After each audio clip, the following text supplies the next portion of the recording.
আজকে সকালবেলা ঘুম থেকে উঠলাম, উঠার পরে একটু গা হাত পা মুচড়ে ভেঙে ভেঙে নিলাম, তারপরে উঠলাম, উঠে বসে এখন আমি একটু দেখবো আমার মাছের অ্যাকুরিয়ামটা। এখন অ্যাকুরিয়ামের কাছে যাবো, দিয়ে দেখি আমার মাছটার কি অবস্থা। তো অ্যাকুরিয়ামের কাছে আসার পরে আমি তাকে দেখি আমার মলি মাছটা পেট একদম ফুলে গেছে, তো আই এম তো অবাক। তারপরে আর কি এখান থেকে আমি এখন মুখটা ধুয়ে এখন ফ্রেশ হবো, সকালে ব্রাশ করি না এখনো। তো ব্রাশ করতে এখনো বেসিনে চলে আসলাম, তো ব্রাশটা নিয়ে ঘষা ঘষা ঘষা ঘষা করে ঘিচি ঘিচি ঘিচি ঘিচি ঘিচি ঘিচি করে একটু মেজে নিলাম। মাজার পরে এখন এদিকে একটু ঘষে ঘষে ঘষে ঘষে ঘষে ঘষে করে মেজে তারপরে একটা ঝাঁকি দিয়ে সব ময়লা বের করে ফেলে দিলাম।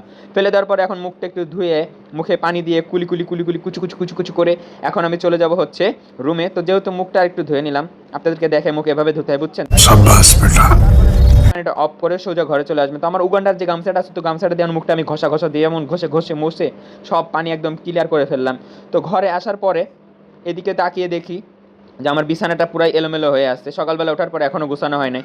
তো পুরাই এলোমেলো হয়ে আসছে। তো এখন একটা ম্যাজিক দেখবেন, এক তুড়িতে দেখেন এই বিছানাটা পুরো আমি একদম গুছায়ে একদম ক্লিয়ার করে ফেলবো। তো চলেন আপনাদেরকে ম্যাজিকটা দেখাই। 1 2 3 অ্যান্ড ম্যাজিক। ম্যাজিক, আমার বিছানাটা পুরো গুছানো হয়ে গেছে। তো দেখছেন, তো দেখা হবে নেক্সট ভিডিওতে। বাই।